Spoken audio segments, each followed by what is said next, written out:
divide each problem, any complex problem, into its necessary simple parts. Then direct our thoughts in an orderly way from simple to complex and explain them in an orderly way is the Cartesian method. It is necessary to make a complete enumeration of the problem without omitting any component. So we should consider the total system of knowledge before deciding its truth or falsity.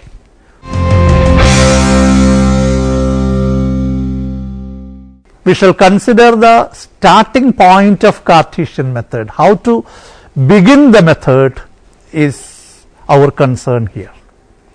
The starting point of Cartesian method is deliberate doubt. Doubt, all that can be doubted, is the Cartesian way. But when we take the Cartesian concept of doubt, we should make clear that it does not mean skepticism. That is, skepticism in philosophy is the position that doubts the possibility, the very possibility of true knowledge. But Cartesian skepticism or Cartesian doubt is not exactly philosophical skepticism. It is not psychological doubt, but methodical doubt. Doubt is the beginning of reasoning process that leads us to indubitable certainty. So in the Cartesian context, understand doubt as the path to indubitable certainty or absolute certainty beyond any doubt. So doubt is the starting point that leads us to any truth that is not indubitable. In the world of experience, sense experience for example, we come across many illusions and hallucinations. Different people experience things differently. Hence the truth of sense experience is always probable and changing. This is a fact that we all accept. And it is the case with imagination and customary beliefs also. Here Descartes follows Plato in elevating reason to the status of the most reliable path to genuine knowledge. That is why we say Cartesian system is, or epistemology is, rationalism, because he recognized reason as the only reliable path to genuine knowledge, and in this case Descartes had strictly followed Plato's spirit of idealism. However, there is a difference between Plato's concept of reasoning and Cartesian concept of reasoning. Plato had conceived dialectical reasoning as a power to be acquired by a gifted few through hard practice. So it is reserved for a gifted few who have that capacity for acquiring rational knowledge. But for Descartes, reasoning is the innate power common to all sane minds. That is, every human being deserving the title human being is innately, naturally rational, and therefore is capable of rational thinking, is the Cartesian position. Descartes had prescribed specific rules for the direction of human mind. Here we shall consider the third and fourth rules for the direction of human mind, which explains intuition and deduction as the ultimate source of indubitable knowledge. We must try to understand the specific connotation of intuition. Intuition in epistemology is the primary source of all self-evident knowledge acquired immediately. I stress the word immediately, which means without the medium or aid of sense perception or authority or any other source other than reasoning. So, it is the unclouded mental attention as Descartes defines it. From the axioms we understand by intuition. Now, we can draw further necessary conclusions. So, actually Cartesian method is combining intuition, which is the way to grasp axioms of truth, and from this intuition or this axiomatic basis of knowledge we can draw further necessary conclusions by deduction. Hence, Cartesian method insists on the epistemological foundation of intuitively acquired axioms of knowledge for deriving true conclusions by deduction. Any knowledge without this foundation of axioms is always liable to be false. Now, at this point we can summarize the characteristics of Cartesian method. First of all, the foundation of Cartesian method is axiomatic, that is intuitive knowledge. As I have told you, the pure knowledge, any knowledge without the constraints of sense perception, that is pure intuitive knowledge of axiomatic truths, is the basis and source of further deductions. So, the starting point is intuitive reasoning. Secondly, the model of Cartesian method is mathematical knowledge, that is the propositions of arithmetic and the axioms of geometry are self-evident and they need no proof.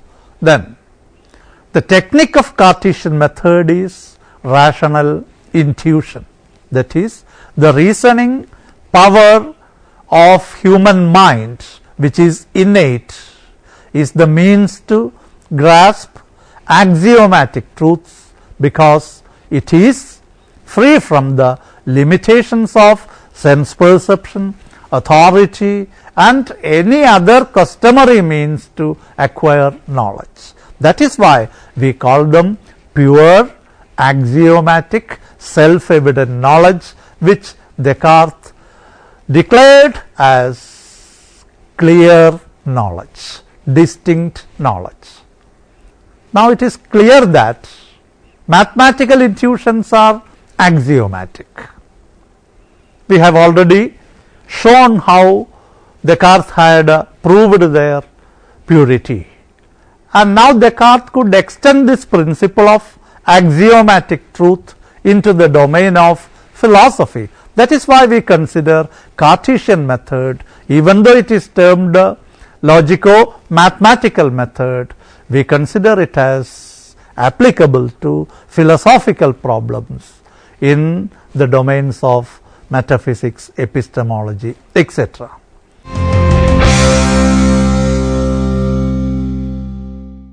Here we consider mainly Descartes' cogito principle and causal argument for the existence of God to demonstrate the application of Cartesian method in metaphysics.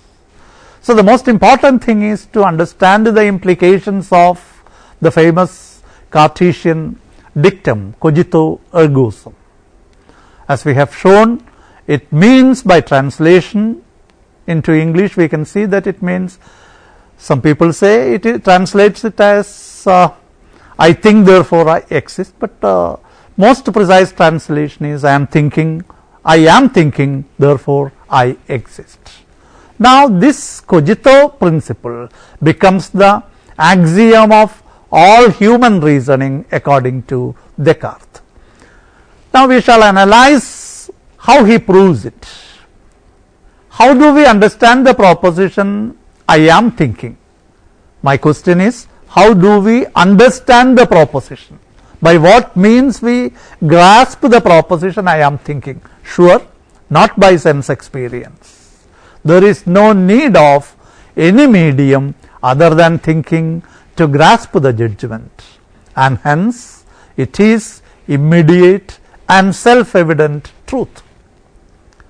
You just consider a person thinking that I am thinking. Nobody can dispute it. It is as true as the mathematical proposition 2 plus 2 is equal to 4. So, Descartes proves how the metaphysical axiom of cogito ergo sum is logically equivalent to the mathematical propositions like 2 plus 2 is equal to 4.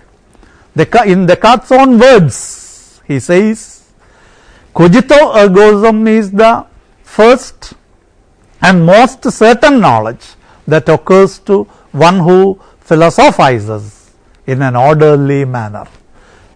Like the axiom of cogito, the core of Descartes' proofs for the existence of God is another intuitive judgment, namely the principle of causality, which we consider as a law of nature which we understand by intuition.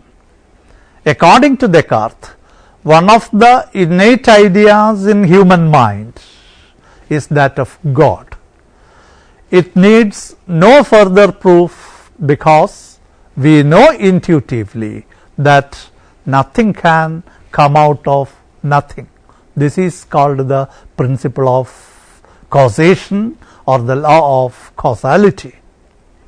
Descartes argues that my existence as a thinking being is self-evident, which he had already proved by the cogito principle, and I cannot come into existence without a cause that precedes my existence according to the law of causation. God is therefore that eternal and perfect being of all beings, including myself.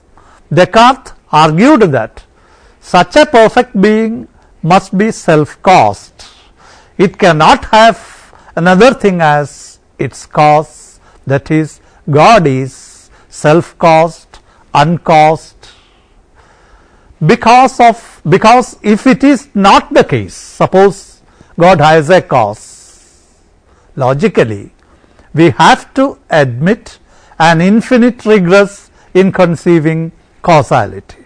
So, if we argue that I have a cause and that cause is God, and therefore God has a cause, you have to search for God as the cause of me, then you have to search for the cause of God, and further the cause of God, it goes on infinitely, which is a logical fallacy called the infinite regress. In order to avoid this infinite regress, Descartes argued that God is intuited, and that intuition of God is the intuition of a self-caused being of all beings. And this causal argument for the existence of God is based on the axiom of causality, according to which nothing is uncaused or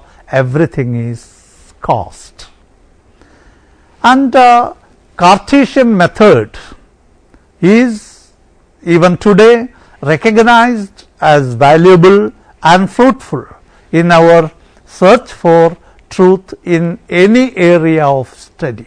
For example, his emphasis on clarity and certainty of knowledge as the benchmark of truth remains the ideal for scientists and philosophers alike. In all the areas of knowledge we consider, truth depends upon, or truth can be communicated only if the expression of knowledge is clear and distinct and certain. So, it remains the ideal, epistemological ideal for all scientists and philosophers even today. Another important feature of Cartesian method is rejection of authority as the standard of truth. Certainly, it is the motivation to doubt any piece of knowledge until it is proved on the basis of the axioms of truth. For example, in physical sciences, we consider the laws of nature as axiomatic, and we have already stated that mathematical propositions are the model for axiomatic truth. Anyway, critics of Cartesian method have questioned the validity of applying mathematical method to all other disciplines. Many critics argue that philosophy is not a mathematical discipline, hence it is not proper to apply mathematical method to a discipline like philosophy. And we have seen that Descartes had begun his philosophical inquiry from the intuitive certainty of cogito, which is not at all doubted. But Descartes, like any other rationalist, idealist thinker, could not establish the existence of pure thinking without reference to objective reality. A thinking mind is always in a body, and a body is always in a world. So, we cannot actually recognize some piece of thinking or knowledge as pure or free from empirical considerations. Anyway, in spite of all these objections and criticisms, Descartes certainly remains one of the great methodologists in the rank of Socrates and Aristotle. You can try the following assignments. First one, define method and bring out its significance in science and philosophy. Second, evaluate the contribution of René Descartes in developing a philosophical method. Third one, bring out the characteristic features of Cartesian method. And fourth, describe how Descartes' interest in mathematics had influenced his philosophical method. The important reference books are A.J. Ayer's The Revolution in Philosophy, published by Macmillan, and there is a textbook by Abhijit Kundu and others. The title is The Humanities, Methodology and Perspectives, and the basic text will be Chaya Rai's Studies in Philosophical Methods, published by Jabalpur University. And you can also try A History of Philosophy written by Frank Tilly. The specific pages are from 303 to 307. You can also see Tomlin's book Philosophers of East and West. Again, the pages on Descartes from 350 to 355. And we shall see some useful websites that deal with Cartesian philosophy and the Cartesian method. You can get the article entitled The Cartesian System on Britannica.com. Then there is an article, Descartes' Life and Works, which you will get on the online encyclopedia, Stanford Encyclopedia, available at plato.stanford.edu. And there is a very good article by Broughton. Title is Descartes' Method of Doubt, that is available on Princeton education site. And philosophypages.com has an informative article Descartes a new approach. And there is another one on philosophy.tamo.education entitled Descartes' Methodic Doubt. And a very useful article is available in the Internet Encyclopedia of Philosophy, René Descartes' Scientific Method. Thank you for listening to this session.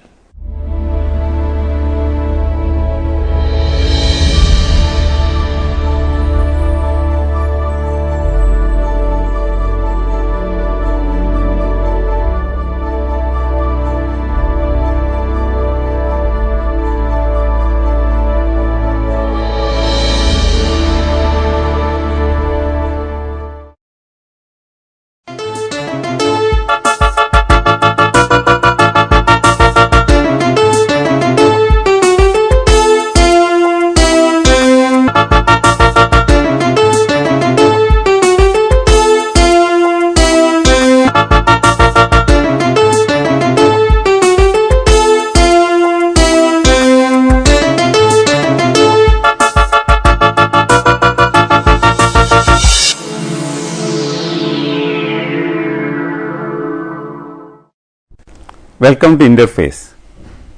Today we are having Dr. E. Krishnan, former head of the Department Mathematics, University College Thiruvananthapuram with us. Hello sir. Hello. You are also involved in the curriculum and textbook preparation of mathematics textbooks of the school level. Yeah, that's right. So let us discuss something related to the teaching of mathematics. Good. And the main problem is that mathematics, there is a feeling, general feeling among students, teachers as well as the parents that mathematics is a very difficult subject. There is something called a horror for mathematics. Yeah, math phobia. Yeah, math phobia, math fear. And how will you comment on that, and what are the methods of to prevent such a phobia among students? It's something like a contagious disease. Okay? So at some stage, many people believe that, or they are made to believe by teachers and others, that mathematics is for some specially endowed persons with a special endowment of intelligence. It's a very false belief. And then this kind of belief goes on. So when you get old and have children, you tell the children, oh, I was also very bad in math. So it is sort of becomes, it's an accepted fact. Being bad at math is not, you don't see any intelligent person or a person saying that, no, I am not interested in literature. He won't admit that. But it so happens that people believe that there is no harm in admitting that you are very bad in math. We can proudly claim that I am very bad in math. And apart from that, this kind of the way mathematics, as you said, the way mathematics is taught in schools now, not only now, from as far as we can check, the way mathematics is taught also contributes very much to this. And most mathematics teachers, they themselves, they do it as a job, but it's a debatable question whether they enjoy mathematics. Unless you enjoy something and unless you are excited about something, you cannot transmit that excitement. And very few teachers have this kind of thing. And there again, we are not to blame themselves. It's all a part of social conditioning. Yeah, not only a teacher is supposed not only to communicate to the mathematics, the technical mathematics stuff, but also the excitement of and very often being right, getting the answers correct. These are supposed to be the prime aims of teaching mathematics. Okay, you have to get the answers right. So you are never given an opportunity to be wrong, because only out of errors that you learn the correct answer or whatever. But then the students are never given this opportunity. They should be able to, they should be allowed to make their own mistakes and explain why they made that mistake. and it's a slow process. But very often, whenever a student makes a kind of mistake, teachers always says, okay, this is not it, this is not it. So you must do it this way. She never cares why he made that mistake. You mean teachers sometimes at least insist that there is only one method of doing a problem. Exactly, right. Exactly. Students, actually, a mathematics problem can be solved in several ways. So many ways. So many ways. So, as you said, children's creativity is hardly given any role in the classrooms. And again, teachers are very quick to stamp people. Some people openly do it, some teachers at least involuntarily give the impression that, oh, you are not a math person, mathematics is not for you. But then with that right kind of, people learn things, people do things in different paces. Some people get it, and again, it depends on your particular frame of mind also. You may be slow to solve some problems on a particular day. On the next day, you may be very fast, and you have you have brilliant flashes of ideas and all that.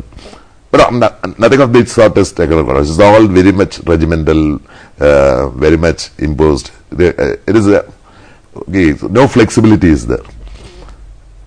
So, and curriculum also has to be blamed for quite some things. I don't think anybody has made any studies on what kind of mathematical thoughts children are capable of at certain ages. Okay? For as far as I can remember, for example, you teach fractions at class 5. And we have never made a study as to whether children of 9 or 10 years old are capable of handling fractions. To my mind, there has been no studies. Not only in India, in many places. Some such studies are now being done, certain persons. So, all this much mathematics should be taught in this much grade. And then you try very hard to get you never bother about the psychology of the students, whether they are capable of doing these things. That also is another problem.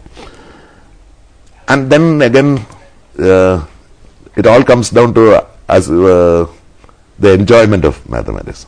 Okay? The problems you suggest are very dry, routine, sort of fixed methods.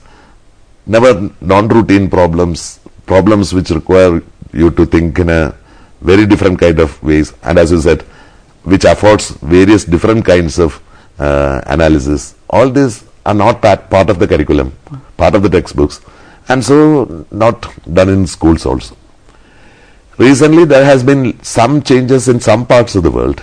There's these kind of questions, but then it's not the usual. These are exceptions, actually. Are we to stress that the same problem can be solved in different ways? We'll have to stress that. Okay, the best way may be to give the children, an additional problem, some simple problem.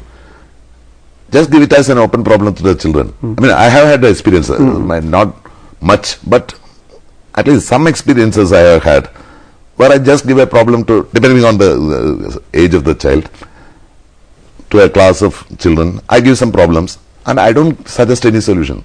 Let them discuss. Sometimes they come up with wonderful solutions. Novel method. Very novel methods, which is very new to me also. I never... I said, why didn't I think of this? That kind of feeling is there. Students can come up with really surprising... even when they fail, they may fail brilliantly. Even when they fail, they may... their methods give you some fresh insight. Sometimes, as you said, sometimes they may go wrong at some place, but still it's a very fresh, novel way of thinking. With a flash of brilliance. A flash of brilliance is there, definitely so. So, classrooms, almost all subjects are like that, but this kind of teaching or this kind of classroom does most harm to mathematics. That is very rigorous, regimentized, do this, do that, procedural kind of thing. mathematics is reduced to kind of memorizing and reusing, drilling of certain procedures, not thinking and getting fresh insights. That kind of activity, at least some people are doing. Of course, in Kerala also, after the DPP intervention and the other kind of interventions we have been doing in certain places. I mean, those are exceptions, but still, this is being done.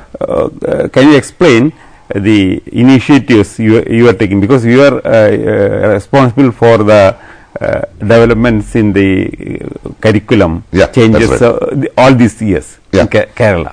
So, how you are trying to improve the mathematics of teaching and change the way in which mathematics is taught in order to accommodate the students having difficulty in learning mathematics, and how they are learning mathematics in a different way, enjoying it, and reducing the maths phobia.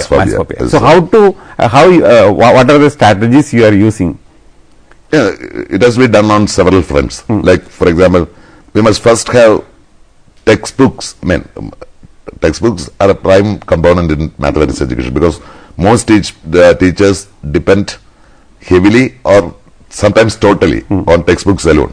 I can't blame them. So, what are the changes you? So, in textbooks, there are certain limitations there, because certain, like as I said, what to teach at which place. We have to have, we have certain limitations. For example, at the level of class 10 or class 12, all over India, students should have the same kind of exposure and skills. But within that, we have lots of freedom. We can shift. So, what we do is, we talk with lots of teachers who have lots of experience, to teachers who are sensitive to the needs of students, and we were fortunate enough in having such a good team of teachers right from the start. It has been building up. So, we talk with them with the part of mathematics that most children find difficult. So, we try to smooth them over, make it more interesting, introduce puzzles into the textbook, introduce some bit of history at a high school level at least, where how the concepts evolved. So, as textbooks are redesigned, at some stage we even used to have cartoons in our mathematics textbooks, just to take the tension off. Okay, just fun things. So, that is on the textbook front, and we have been keeping on revising. I think last year we had the 4th or 5th revision in 20 years, all the textbooks. That revision is done especially on the basis of feedback from students. That once the textbooks has been going on, having been used for some years, we go around schools, some of us, and then we talk with the teachers, talk with the children, and see what exactly has to be improved. And we keep on revising the textbooks. That is on the textbooks. But even with the very best of textbooks, the very best we can do, unless the teacher has imbibed the spirit of the book and changed her ways to accommodate this kind of teaching, this is not very useful. So, the second part of our activities are trying for, originally we said it was teacher training, but once when Professor Yashpal visited our camps, our discussions, he was invited, he took part in our discussions, and then someone said teacher training. Then Yashpal got really angry and said, what do you mean training? Training is for animals. So then we came up with the empowerment of teachers, and the most recent thing is we are now talking about transformation of teachers. So the most recent teacher program is called Teacher Transformation Program. So that's a nice word. You'll have to transform. And even yesterday I was telling the group of teachers that transformation, through this 10-day camp, we cannot transform you. We can only, that the current way of teaching mathematics puts children off. There must be a new way. Mathematics should be enjoyed. The third part is, sometimes many of us, not only myself, many of us, the textbook design and writing, even though I took a sort of leadership role there, there is a lot of people involved there. And we have lots of discussions back and forth. And most of these teachers often go around all over Kerala to talk to other teachers and children also. and sometimes we have model classes where other teachers see exactly how exactly we can make math exciting and all that. So it's a multi-pronged attack. We'll have to do all these things, teacher discussion, I mean, as I said, textbooks, changing the textbooks, trying to change the mindset of teachers, talking with, we ourselves talking with the children, so that we get feedback directly from the children, whether they like the way we are teaching and all that. It's still going on. I mean, it can never be completed. It can never be completed. But I think it is getting better. It is getting better. So I'm still optimistic. Something will be. What about the role of parents? Are they contributing to the mathophobia? Definitely so. Definitely so. As I said before, once the parent, I mean, father or mother, most of them are afraid of most of them would have been afraid of mathematics during their student days, and somehow or other they transmit it to the children. So now this problem we have identified only quite recently. I mean, of course, we knew about it, but how to get over it? So now we insist that our team members, when we go around to talk to children or teacher transformation, as we have been talking, we insist that at least some parents from the parent-teacher organization, they should also be provided accommodation within the classrooms, so that they can also see how we are changing the mathematics education, how we are making education, learning a more happy experience.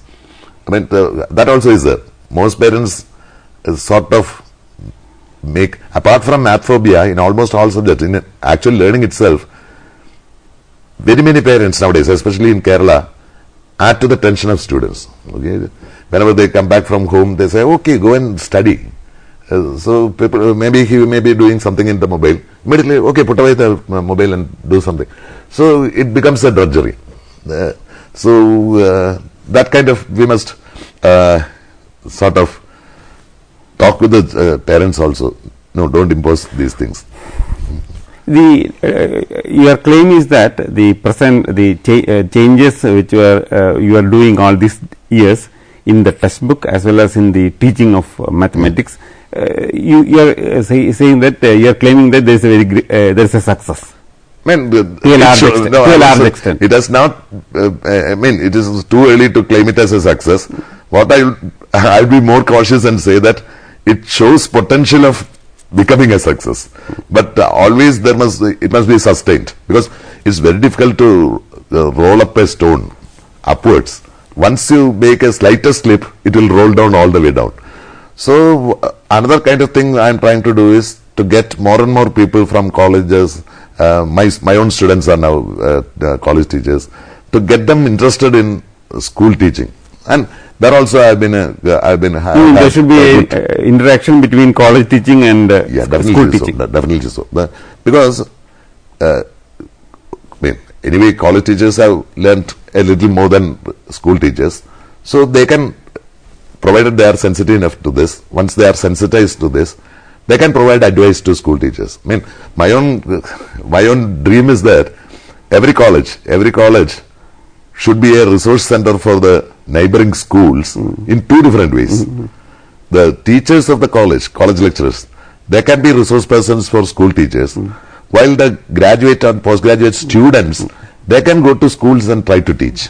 Just like university departments have to do the same thing for the neighboring colleges. That's like that. So colleges, schools, universities, all are part of a educational fabric. So they should all support each other, and it should be. That's the dream. So maybe that will happen. We don't know. Rather than this subjective feeling, can you quote some study or some outside outside institution evaluating our textbooks or comparing our textbook with the textbooks of the other states or other countries? Not many, because I don't know. It was only recently that all our textbooks were put on the net. Now, once you put them on the net, there is a definite chance that other people will also be looking into it. Then there was one particular instance. One particular instance was when 2007 or something, in the International Conference of Maths Education, India was given a slot, and some people from the NCRT, they were part of that, part of the team. So several of them were my friends, and once they said these are the things that we would like to present. That was the time of National Curriculum Framework 2005. Then later on they came up with another request. Okay, this is the theme we will be presenting. This is the idea or the philosophy that we will be presenting. But the NCRT textbooks now don't reflect this. So can you give us, can you send us a copy of all your textbooks? And it was that they displayed there. And any reaction regarding? I'm not sure about that. But some people said that, especially Koreans were very much interested in our kind of textbooks. I don't know, because when you look at the international mathematical assessments, it is not USA or Britain or Germany, they are at the top for this mathematics and science evaluation. It's mostly Eastern people like Korea, China, Vietnam, and recently Singapore. So all this PISA test and the TIMSS test, international test, and all this, in mathematics especially, these countries come on top. Another question is regarding the way in which mathematics is taught. That is, whether mathematics is to be taught relating it with the life, their life and the nature around them. Yeah.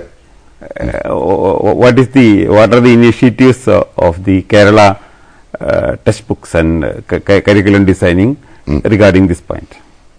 But then it is very difficult because the kind there again there is a mismatch between what the curriculum requires and what their actual life experiences are. For example, it has for quite a long time banking like simple interest and compound interest. These are taught in class 7 and 8. I don't know. I think class 7 and 8 means 12 or 13-year-old children. I'm not sure how many children in that age group in all over Kerala has any exposure to banking or whether they can make sense of interest and all that. It may have been better to do this at class 12 perhaps, when they have to take educational loans for higher studies and all that. This is very relevant. So there is a mismatch between actual mathematics they experience and the mathematics given in the textbooks. But these kind of thinking we cannot do on our own, because we cannot, as I said before, there must be a uniformity at least at class 12. So these questions must be discussed at the national level. One mathematics professor, she is not a mathematics, actually she is a mathematics educationalist from Stanford University, Joe Boiler.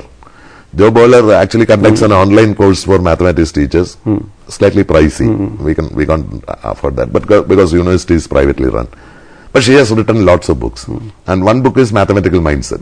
It's a very good book, and mathematical mindset is there. So once a child is criticized by the teacher, she immediately thinks that no, I'm not a math person, so mathematics is not for me. So immediately there is a mental. She drops out mentally.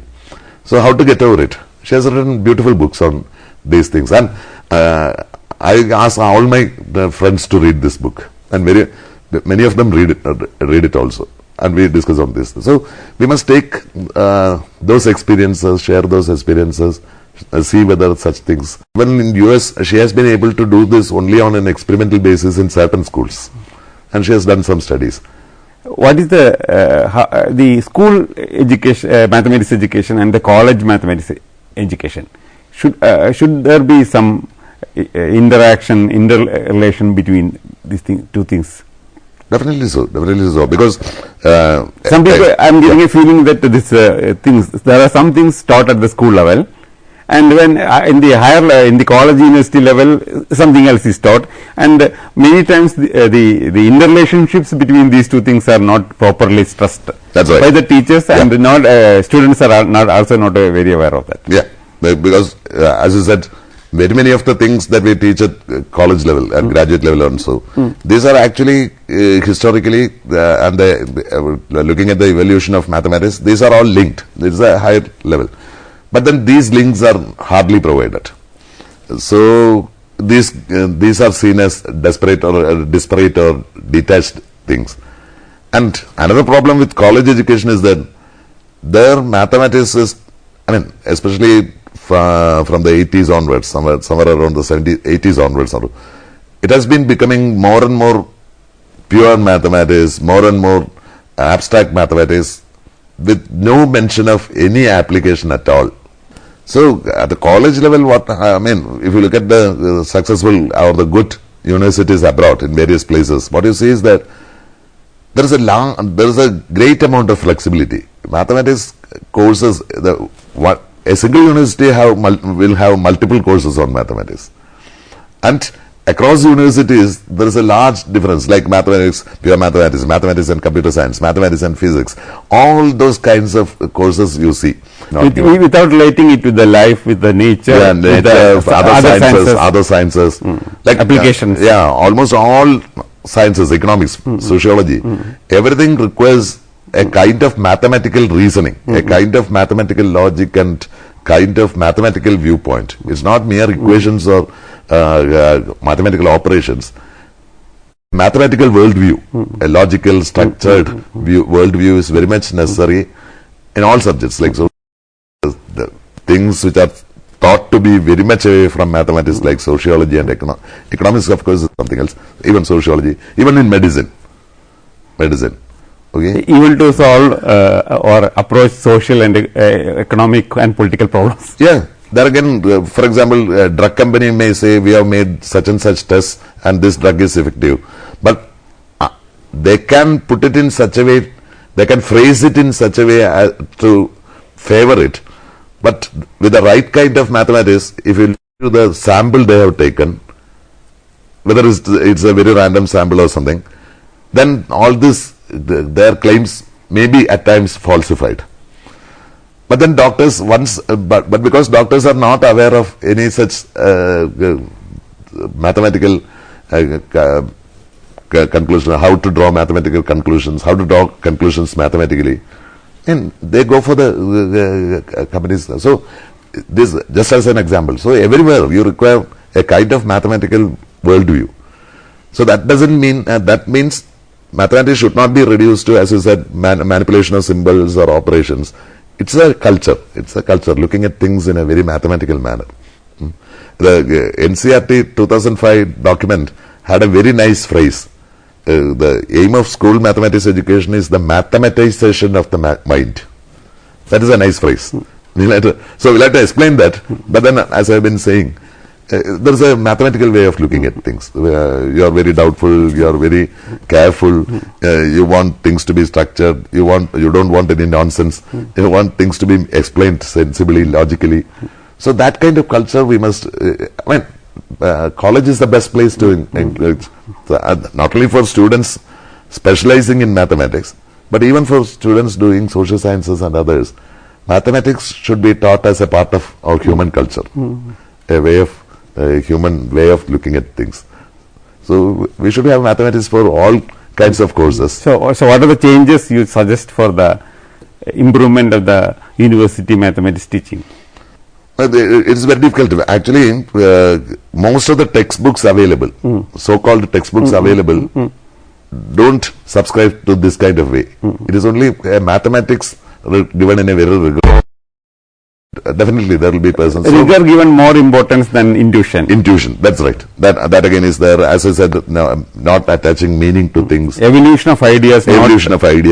Applications of mathematics. Such kind of books are very difficult to find. More thrust on the axiomatics, more thrust on the Euclidean, Burbakian tradition of mathematics. So maybe we should have a plan of getting like-minded. Of course, India is a very vast place. If you search really well, I'm sure that we can bring together lots of mathematics graduates or those who have done mathematics researchers. We can get them together and plan our own textbooks. Which are suited to and which are attuned to our social conditions. All this must be taken into consideration. And not only one single textbook, a whole class, it must be an ongoing process. So that may be the way out. Not rely on too much on others' books. And another question, what about the research, mathematical research in India? How will you evaluate the performance?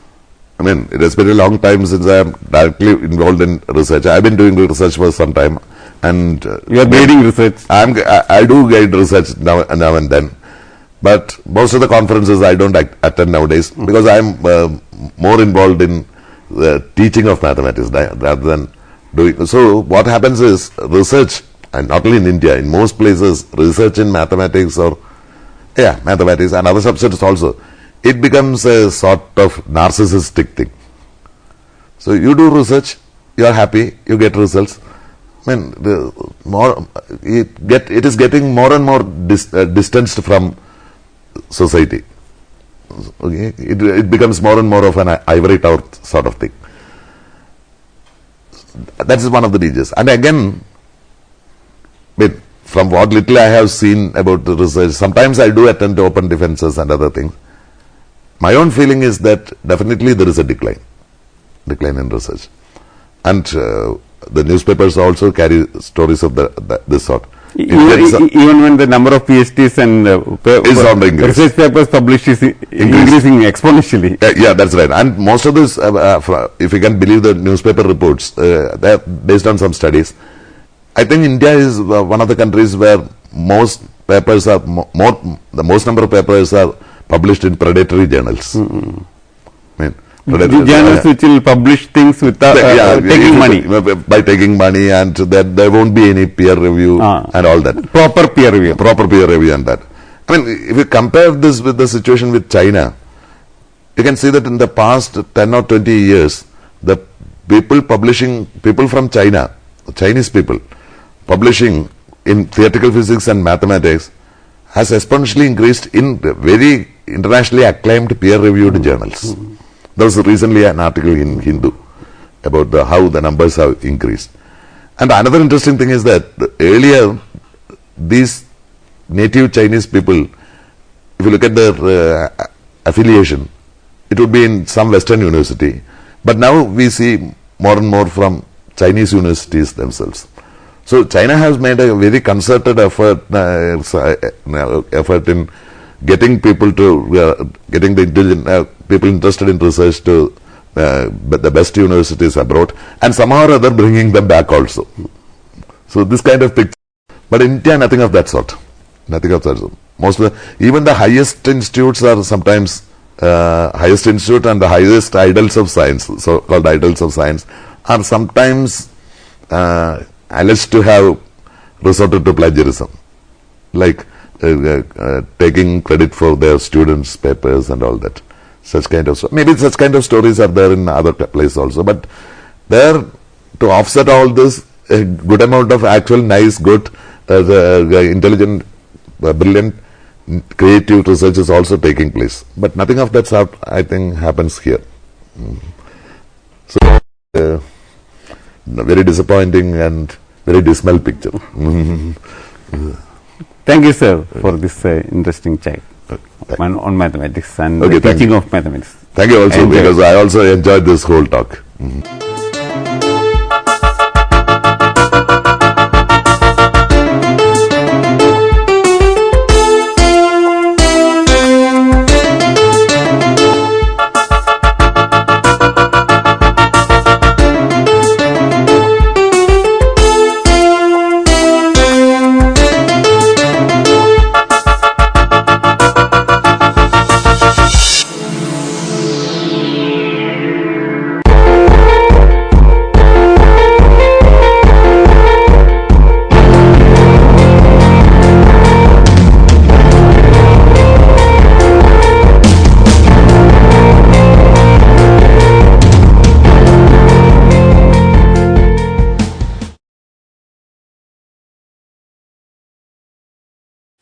Welcome friends, in this module we discuss measures of dispersion part 1, quartile deviation and standard deviation. Dispersion. The average or center of the data may not give the complete picture about the data. Two or more sets of observations may have the same averages, but may differ in the way in which the observations are scattered. For example, consider the following two sets of observations. Number 1, 15, 20, 25, 30, 35. Number 2, 5, 15, 25, 35 and 45. Here the two sets are having the same mean 25. In the first set, the observations are more closely clustered around 25 than that is observed in the second set. The scattering of observation is one of the fundamental characteristics of a set of observations, which is termed as dispersion. Hence, the dispersion is less for the first set of observations than that of the second. For a set of observations with least dispersion, the mean of the set is a good representative of the entire set of observations. If the dispersion is high, the mean cannot be a good representative. It is also to be noted that for a set, if all the observations are same to the mean of that set, the dispersion for that set is 0. Then characteristic of dispersion determines how the average is a good representative of a set of observations. Various methods are available in literature to measure the dispersion of a given set of data. Some important measures of dispersion are 1. Range, 2. Quartile deviation or semi-interquartile range, 3. Standard deviation and 4. Mean deviation. We shall look into the second and third measures in this module. Properties of good measure of dispersion. 1. It should be rigidly defined. 2. It should be simple to understand and to calculate. 3. It should be based on all the observations. 4. It should be capable of further algebraic treatment. 5. It should have sampling stability. 6. It should not be unduly affected by the extreme values. Quartile deviation or semi-interquartile range. Quartile deviation of a set of observation is a measure of dispersion among themselves. Quartile deviation is based on the partition values quartiles. If there are n observations given in the form of raw data, arrange the observations in ascending order of magnitude. The observation coming in the n by 4th and n by 2th and 3 n by 4th position are respectively called the first, second and third quartiles, denoted by Q1, Q2 and Q3. The quartile deviation of the observations is defined as quartile deviation QD equal to Q3 minus Q1 divided by 2. If the observations are given in the form of frequency table, we know the method of finding Q1 and Q3 by the expressions Q3 equal to L3 plus 3n by 4 minus M3 into C3 by F3 and Q1 equal to L1 plus n by 4 minus M1 into C1 by F1. Problem. Obtain the quartile deviation of the following data: class 0 to 10, 10 to 20, 20 to 30, 30 to 40, 40 to 50, 50 to 60 and 60 to 70. The corresponding frequencies 5, 9, 20, 31, 18, 11 and 6. Solution. Class 0 to 10, 10 to 20, 20 to 30, 30 to 40, 40 to 50, 50 to 60 and 60 to 70. The frequencies 5, 9, 20, 31, 18, 11 and 6. Less than cumulative frequency 5, 14, 34, 65, 83, 94 and 100. First quartile Q1 equal to L1 plus n by 4 minus M1 into C1 divided by F1. The n by 4th, that is 25th observation coming in the class 20 to 30. Then Q1 equal to 20 plus 100 by 4 minus 14 into 10 divided by 20, that is equal to 25.5. Third quartile Q3 equal to L3 plus 3n by 4 minus M3 into C3 by F3. The 3n by 4th, that is 75th observation coming in the class 40 to 50. Then Q3 equal to 40 plus 3 into 100 by 4 minus 65 into 10 divided by 18, that is equal to 45.55. Hence, quartile deviation equal to Q3 minus Q1 by 2, that is equal to 45.55 minus 25.5 divided by 2, that is 10.025. Merits and demerits of quartile deviation. Merits: 1. Quartile deviation is rigidly defined. 2. It can be calculated for data with open-ended classes. Demerits: 1. Quartile deviation not considering all the observations. 2. It is not capable for further algebraic treatment. 3. It is much affected by fluctuation of sampling. Standard deviation (SD). For a set of observations, standard deviation is defined as the square root of the arithmetic mean of the squares of deviation of the observations taken from their arithmetic mean. If x1, x2, etc. xn are the n observations with arithmetic mean x bar, then standard deviation of the observations is defined as SD equal to square root of 1 by n sigma I from 1 to n xi minus x bar square. The square of standard deviation is known as variance. If the observations are given in the form of class and frequency with variable values x1, x2, etc. xn and corresponding frequencies f1, f2, etc. fn and with arithmetic mean x bar, then SD equal to square root of 1 by capital N summation over I fi into xi minus x bar whole square, where capital N equal to f1 plus f2 plus etc. plus fn. Instead of x bar, if we are considering a real number a, then the quantity square root of 1 by capital N summation over I fi into xi minus a the square is called the root mean square deviation RMSD of the observations about the number a. For the observations x1, x2, etc. xn with arithmetic mean x bar, we have standard deviation SD equal to square root of 1 by n summation over I xi minus x bar whole square, that is SD square equal to 1 by n summation over I xi minus x bar whole square.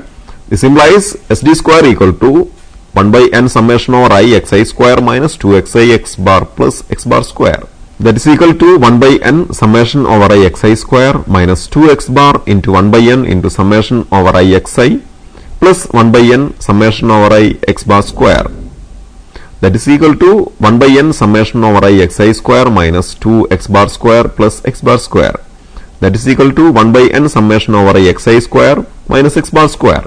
Hence, SD equal to square root of 1 by n sigma over I xi square minus x bar square. For the frequency table form of observations, SD equal to square root of 1 by capital N summation over I fi xi square minus x bar square. Shortcut method for standard deviation. If the observations are big numbers, we can use the shortcut method to reduce the calculations involved in finding the standard deviation of the set. Let the observations are given in the form of class and frequency with variable values x1, x2, etc. xn and corresponding frequencies f1, f2, etc. fn and with arithmetic mean x bar. Let us transform the x values to u values so as ui equal to xi minus a divided by c, where a and c are constants as explained in the case of shortcut method for arithmetic mean. Then standard deviation of u values SD of u equal to square root of 1 by capital N sigma over I fi into ui minus u bar the whole square, that is equal to square root of 1 by capital N summation over I fi into xi minus a by c minus of x bar minus a by c the whole square, that is equal to square root of 1 by capital N summation over I fi into xi minus x bar by c the whole square, that is equal to 1 by c into square root of 1 by capital N summation over I fi into xi minus x bar whole square. This implies standard deviation of u equal to 1 by c into standard deviation of x, or standard deviation of x equal to c into standard deviation of u. Note 1.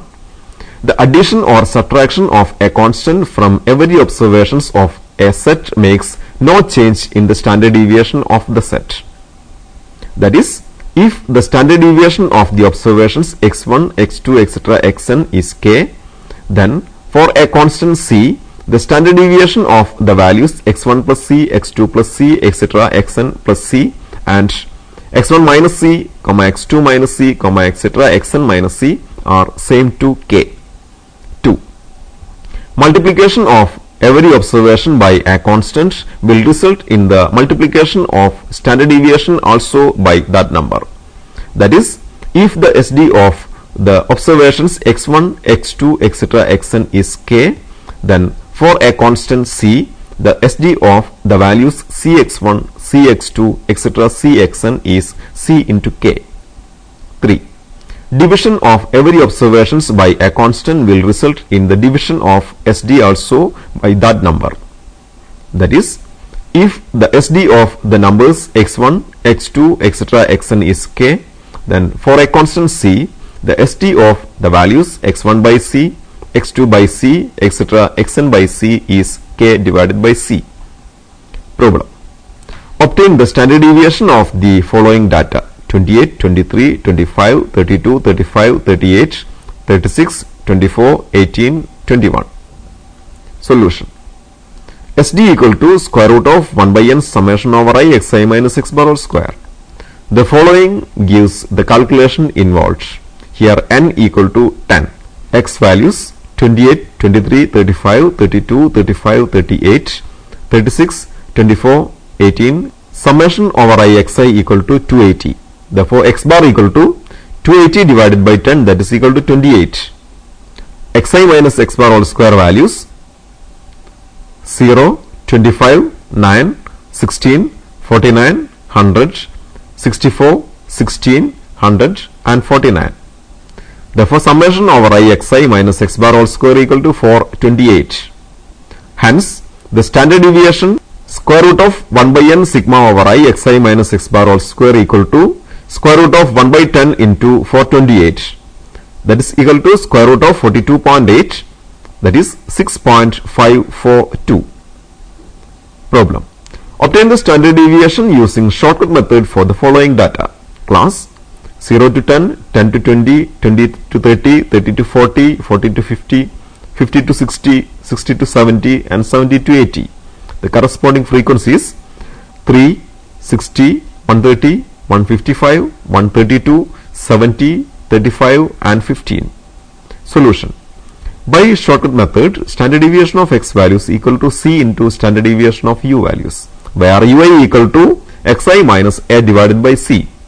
Let a equal to 35 and c equal to 10. The calculations are as follows. Classes 0 to 10, 10 to 20, 20 to 30, 30 to 40, 40 to 50, 50 to 60, 60 to 70 and 70 to 80. The mid values of the classes x values 5, 15, 25, 35, 45, 55, 65 and 75. Corresponding frequencies 3, 60, 130, 155, 132, 70, 35 and 15. Capital N equal to 600. Here ui values ui equal to xi minus 35 by 10. They are minus 3, minus 2, minus 1, 0, 1, 2, 3 and 4. Fi ui values minus 9, minus 120, minus 130, 0, 132, 140, 105 and 60. Summation over I Fi ui equal to 178. Fi ui square values 27, 240, 130, 0, 132, 280, 315, 240. Summation over I Fi ui square, that is equal to 1364. Standard deviation of u values, that is equal to square root of 1 by capital N sigma Fi ui square minus u bar square. Here u bar equal to 1 by capital N summation over I Fi ui, that is equal to 1 by 600 into 178, that is 0.2967. Hence, standard deviation of u equal to square root of 1 by 600 into 1364 minus 0.2967 square. That is equal to square root of 2.2733 minus 0.0880. That is equal to 1.4783. Then standard deviation of x value, that is equal to c into standard deviation of u value, that is 10 into 1.4783, that is 14.783. Standard deviation of the combined set of two or more sets of observations. Consider two sets of observations where the first set contains n1 observations and second set contains n2 observations with the mean and standard deviation of the first set are respectively x bar 1 and sigma 1. That of the second set are x bar 2 and sigma 2. Let us combine these two sets of observations. Then the new set contains n1 plus n2 observations with a combined mean x bar. Now the square of the standard deviation of the combined set, say sigma square, is derived as sigma square equal to 1 by n1 plus n2 into n1 sigma 1 square plus n2 sigma 2 square plus n1 n2 by n1 plus n2 into x bar 1 minus x bar 2 square. Problem. The means and standard deviations of the wages of two groups of employees of a company are given below. Find the standard deviation of the wages of all employees taken together. Company A and B, number of employees 50 and 60, means 113 and 120, standard deviation of wages 6 and 7. Solution. Given n1 equal to 50, n2 equal to 60, x bar 1 equal to 113, x bar 2 equal to 120 and sigma 1 equal to 6, sigma 2 equal to 7. The square of the standard deviation of the combined set sigma square equal to 1 by n1 plus n2 into n1 sigma 1 square plus n2 sigma 2 square plus n1 n2 by n1 plus n2 into x bar 1 minus x bar 2 square. That is equal to 1 by 50 plus 60 into 50 into 6 square plus 60 into 7 square plus 50 into 60 divided by 50 plus 60 into 113 minus 120 square. That is 1 by 110 into 1800 plus 2940 plus 3000 divided by 110 into minus 7 square. That is equal to 55.24. This implies sigma equal to square root of 55.24, that is equal to 7.43. If a set of sample observations are drawn from a population with unknown variance, we find an approximate value or estimate of population variance using sample observations using the expression 1 by n minus 1 into summation over I xi minus x bar square. Hence, we obtain an estimate of the population standard deviation as square root of 1 by n minus 1 summation over I xi minus x bar square. While we are finding the variance of a set of observations, as we know, divide summation over I xi minus x bar whole square by n. But to estimate the variance of the population from where the samples are taken, divide summation over I xi minus x bar whole square by n minus 1. Merits and demerits of standard deviation. Merits. 1. Standard deviation has a well-defined formula. 2. It is based on all the observations. 3. It is capable for further algebraic treatment. 4. It is not much affected by fluctuations of sampling. Demerits. 1. It is comparatively difficult to calculate. 2. It gives more weight for extreme items. Some empirical relations. For almost symmetrical distributions, following relationship holds. 1. Quartile deviation QD approximately. For almost symmetrical distributions, following relationship holds. 1. Quartile deviation QD approximately equal to 2 by 3 into standard deviation SD. 2. Mean plus or minus 1 into standard deviation plus or minus 2 into standard deviation plus or minus 3 into standard deviation includes 61.3 percentage, 95.4 percentage and 99.7 percentage of the observations. One of the fundamental characteristics of a set of observations called dispersion is discussed in this module. Measures of dispersion, quartile deviation and standard deviation are explained. Methods of calculation of these measures are illustrated. Properties of quartile deviation and standard deviation are also included. Before the next session, please try to answer the following questions. Question number 1. Daily caloric intake of 15 healthy females are considered as follows: 20.7, 22.4, 23.1, 23.8, 24.5, 25.3, 25.7, 30.6, 30.6, 33.2, 33.7, 36.6, 37.1, 37.4 and 40.8. Find the mean and standard deviation of daily caloric intake. 2.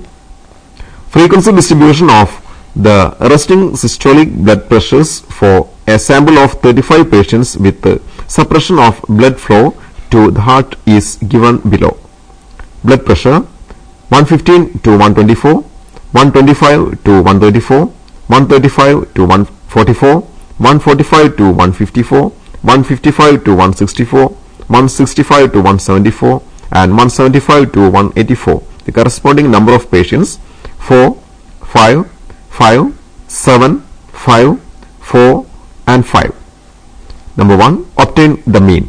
Number 2, obtain the standard deviation. Question 3. A study has been conducted for comparing female adolescents who suffer from bulimia to healthy females with similar body compositions and levels of physical activity.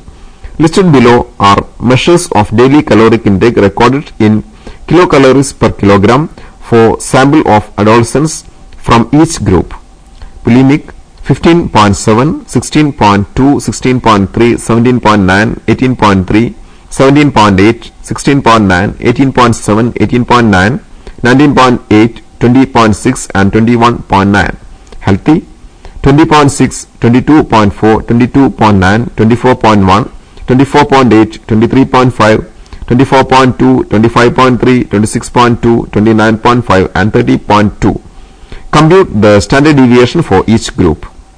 Question 4. Find the quartile deviation of the cholesterol level from the following data. Cholesterol level 80 to 119, 120 to 159, 160 to 199, 200 to 239, 240 to 279, 280 to 319, 320 to 315, 60 to 399. Number of men 10, 40, 102, 85, 33, 13, 4 and 3. Hope you enjoyed the session. See you next time. Until then, goodbye.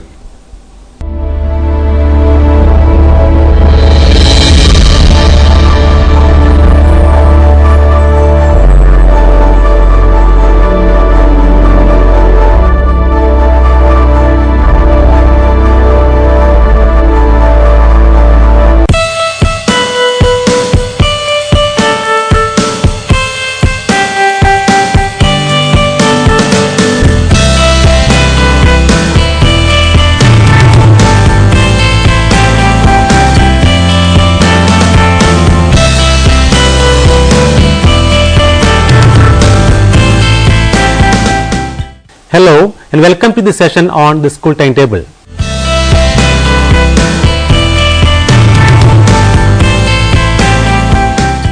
Did you know no institutional planning is complete without a school timetable? Why? The answer is simple. For effective functioning of school and for conducting learning programs in a proper manner, there should be an effective time allotment. And a school timetable helps authorities determine daily allotment of time for each subject and for other co-curricular activities. We can define a school timetable as a plan or chart in a school showing the allotment of time among classes, several subjects and activities. In fact, we can evaluate the functioning of a school from its timetable. In a way, we can consider a school timetable as a mirror that reflects the educational program practiced in a school. In this unit, we will be discussing school timetable in detail and we will learn the following. What is a school timetable? Why do we need a school timetable? Classifications of school timetables. The timetables for double shift schools. What are the limitations of a school timetable? And guiding principles of timetable construction. What is a school timetable? Let us understand the basics first. So, what is a school timetable? The following are a few characteristics of a school timetable that help us understand the concept better. Timetable is a portrait of school in facts and figures. As we have seen earlier, It mirrors a true picture of the school or its organizational activities. The school timetable can be perceived as a tool that can facilitate the functioning of the school in an organized way. A school timetable maps the total activities of school and judiciously organizes each and every one of them, leaving no scope for dissatisfaction for either teachers or students. A school timetable can be viewed as a spark plug when it is functioning. When it is functioning, the entire school becomes lively and all the activities function in a proper way. The timetable acts like a guide, encouraging everyone to act according to the well coordinated plan. Why do we need a school timetable? We have already seen that the school timetable is the backbone of any school. Without a school timetable, no school can achieve its educational goals. Its objective is to provide suitable time for students for different learning programs. We need a school timetable because a school timetable ensures the smooth operations of school. Since every activity is detailed in the timetable, students and teachers can follow these activities without much hassle. In case any reallocation needed, that can also be done easily. School timetable injects discipline into the school with ease, and students and teachers do not need a forewarning to complete their learning tasks. A timetable is an effective tool in preventing wastage of time and resources. It distributes work among teachers and allow each one of them focus on one task at a time, reducing digression and increasing productivity of the resources. It ensures equal distribution of work among teachers by ensuring that no resource is overburdened. It inspires development of good qualities such as discipline, punctuality, steadfastness, etc. It ensures regularity and methodical approach towards work from both teachers and students. A timetable also helps in adjusting school work with the physiological and other developmental needs of students. A timetable is prepared by taking into account the difficulty of the subject and facilities available. Thus, a school timetable is a very important aspect of institutional planning, and there is no wonder that it is known as the second clock of a school. A well-designed school timetable can contribute towards the success of both the students and the teachers. Classification of school timetables. The timetable used in a school can be broadly classified into 5: class timetable, master timetable, individual teachers timetable, the checklist, and special timetable. In addition to the broad categories, there are other types of school timetable also. In this unit, we will be discussing the following types of timetables: class timetable, the master timetable, individual teachers timetable, vacant period timetable, games timetable, co-curricular activities timetable, homework timetable, and special timetable. First, class timetable. There will be separate timetable for each class. The class timetable will show the allotment of each subject to teachers. The master timetable, as the name indicates, it is a master timetable that gives a picture of the overall curricular and co-curricular activities of a school. It indicates the details of works of individual teachers per day. Different sheets can be maintained for each day of the work, or there can be chart containing the activities of an entire week. Individual teachers timetable. Every individual teacher will have his or her own program of sheet. The individual timetable normally includes a teacher's academic and non-academic work details. Vacant period timetable. A special timetable indicating the vacant period of each and every teacher will be also prepared.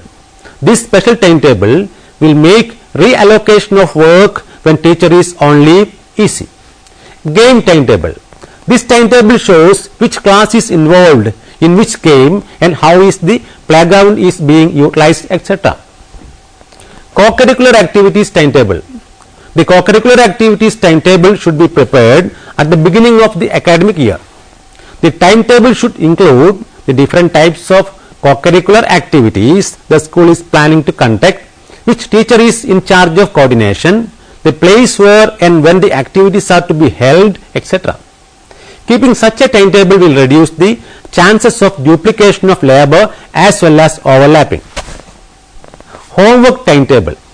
Homework is an integral part of any learning program. A school cannot achieve its educational goals without encouraging students to do homework. To ensure that the homeworks are putting strain on students at the beginning of every session, there should be a homework timetable in place. The homework timetable should give an idea of how much homework should be allocated to each class or subject during a week. A copy of this timetable should be either given to each teacher or should be put in each class so that teachers can determine the allocation of homework. It is better to send a copy of homework timetable to parents in order to ensure their cooperation. Some schools also follow the habit of keeping a homework book. The teachers can enter homework in the book, and with the guidance of parents, the students can complete the task. Special timetable.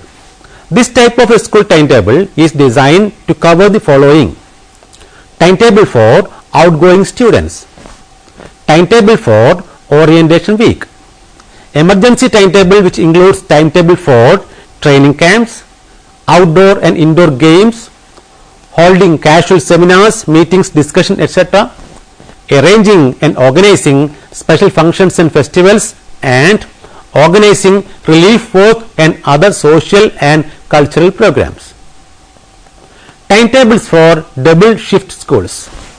As there is a lack of space and overpopulation of students, most of the secondary schools and higher secondary schools are opting for double shift.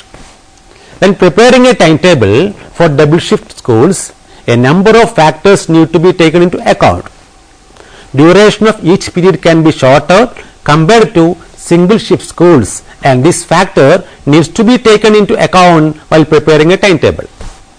As the time for each period is less and there are number of activities to do, the school timetable should be prepared with extra care. Otherwise, the students will end up going through stress. Limitations and drawbacks of a traditional timetable. The traditional timetable has a lot of limitations and defects. Understanding the defects and limitations of a traditional timetable will help us improve our education system by crafting a better timetable. A few drawbacks of traditional school timetables are given below. In a traditional timetable, the school day is broken into a few periods of 35 or 50 minutes. The time is mostly used to teach important subjects. The traditional timetables with such division might not be able to accommodate co-curricular learning activities. Traditional timetable only promote classroom teaching, which is considered by most as outdated. A timetable with fixed time and place can make learning a monotonous activity for both students and teachers. This makes learning a mechanical activity rather than a dynamic and inspiring one. A conventional timetable undermines the time for teachers' conferences or team teaching. Hence, there is no time for in-service training for teachers. This way, teachers will not be able to master new teaching techniques. A conventional timetable projects a teacher as a ruler or master. It curtails the possibilities of guidance. The relation between teacher and students gets strained most of the time if the school chooses to follow conventional timetable that emphasis on classroom teaching. A school that follows a traditional timetable in effect fails to attain the larger philosophy of education itself. The objective of an educational program is to develop learning programs that integrate personal development and learning. By following traditional timetables that divide learning into bits or pieces, a school indeed is failing to achieve the goal of education. A fixed timetable assumes that every student in the school has the same mental pace and can learn at the same pace. This notion cannot be true, as every child and his capacities are unique. A traditional timetable that divides a school day among various subjects cannot understand the various needs of each child. Thus, adherence to a traditionally fashioned timetable leads to neglecting certain students who require extra care. Taking into account the above mentioned drawbacks and limitations of a traditional school timetable, modern educators advocate preparing school timetable that takes into consideration the uniqueness of each education institution as well as students. The Dalton plan and project methods were suggested as an alternative to traditional fixed hour timetable. John Dewey, one of the great educators, considers education as a continuing stream of child activities unbroken by systematic subjects and springing from the interests and personally felt needs of a child. Having viewed curriculum, modern schools cannot embrace traditional model of fixed timetables. Since every school should keep in mind that timetable is a tool that can be used to attain the objective of education itself, it should never end up dictating the educational goals of a school. A timetable should have scope for revision and it should be approached critically. If situation calls for, the school authorities should be open to make amendments to the timetable based on the unique needs of the school for which it is designed for. School timetables should be dynamic enough to encourage imagination, creativity and overall development of children. It should also offer scope for professional improvement of teachers. Bearing the above mentioned facts in mind, in the next module we will discuss the principles that should guide the construction of timetable in any school. Guiding principles of timetable construction. From the previous modules, we have learned the importance of school timetable and the types of timetables schools should keep. In this module, we will discuss the preparation of school timetable and the guiding principles of construction of school timetable. Here are a few principles and guiding factors we need to keep in mind while preparing a school timetable. Type of school. When preparing a timetable, we need to take into account the type of school for which we construct the timetable. We need to see if the school is rural or urban, secondary or higher secondary, or if the school is for boys or girls, etc. when making a timetable. Department regulations. The education department imposes certain regulations on the schools. We need to take into account regulations such as the length of the school year, length of period, number of periods allotted for each subject, etc. when preparing a school timetable. Amount of time available. A school timetable should be framed keeping in view the length of school year and the number of holidays in a year. Principle of justice. While assigning tasks to each teacher, we need to ensure that each teacher is assigned the subjects she or he is qualified to teach. He or she does not teach in more than 2 departments and equal distribution of work and responsibility. Relative importance and difficulty value of subjects. The time allotted for each subject in the timetable should be based on the importance of the subject. We also need to take into account the difficulty level of the subject when allotting time in the timetable. Maximum utilization of resources. When planning a timetable, we need to ensure maximum utilization of the qualification and experience of a teacher. Wastage or underutilization of resources should be reduced or avoided. Principles of flexibility. A school timetable should be flexible enough to make adjustments and revisions in case of emergency. Only a flexible timetable can ensure smooth functioning of school. A timetable should have scope of review and improvement as well. Principles of variety. The timetable should be prepared abiding by the principles of variety. This will allow authorities to include a variety of learning activities that are suited for the individualized needs of the students. Principles of adjustability. principles of adjustment becomes important when we have to include co-curricular and other learning activities to the timetable. The activities should be adjustable to the community and local area the school is based in. This will help ensure community cooperation in the operations of the school. Provision for shorter and longer period. Certain subjects may require longer periods. In such cases, the timetable should have a provision for longer period of certain subjects. Provision for teachers' conferences. The timetable should find some time for conferences which will allow teachers to plan programs for the improvement of the students. Provision for team teaching. The timetable should have a provision for team teaching. Teachers should be able to organize with 2 or more teachers as and when they need to organize such a learning program. In addition to the above mentioned principles, we need to ensure that the timetable is prepared keeping in mind the learning and organizational objective of the school.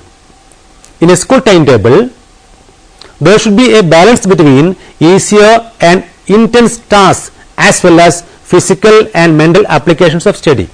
When preparing a timetable, we need to ensure that hard subjects are allotted for the best part of the day and open periods are never best part of the day. Once the momentum is gained, these subjects can be introduced. Second and third periods are ideal for hard subjects such as mathematics, English, etc. Ages of students and physical conditions also need to be taken into account while preparing a timetable. Boiled down to essentials, a timetable should work as necessary tool for ensuring smooth operation of school. Let us summarize what we have discussed so far. In this unit, we have learned how a school timetable can impact the educational goals of a school. To be specific, we have discussed in detail points such as what is a school timetable, why do we need a school timetable, what are the classifications of school timetables, timetables for double shift schools, what are the limitations of a school timetable and the basic principles of timetable construction. We have learned that a school timetable can be defined as a plan or chart in a school showing the allotment of time among classes, several subjects and activities.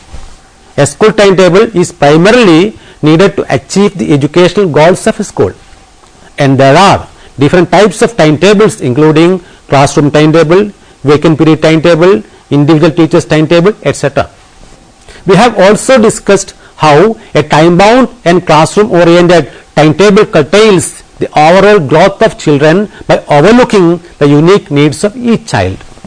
Now you can try to answer the questions given here. What constructive suggestion can you give to improve the learning program of a rural school that follows traditional fixed timetable?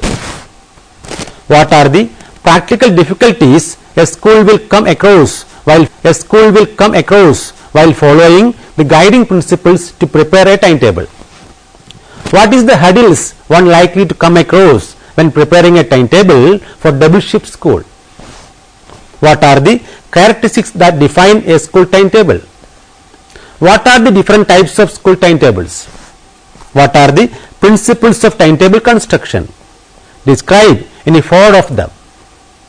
Now you can refer the books listed here. Organization of School Education, written by Chakrabarti M. and published by Concept Publishing Company, New Delhi in 2005. Secondary School Administration, written by Kochar S.K. and published by Sterling Publishers Private Limited, New Delhi in 2008. Educational Administration, Supervision and School Management, written by Mohanty J. and published by Deep and Deep Publications, New Delhi in 2005. School Administration and Organization, written by Mishra R.C. and Prabhu Delhi in the year 2007. Thank you for watching this program. We can meet again with another topic. Have a nice day.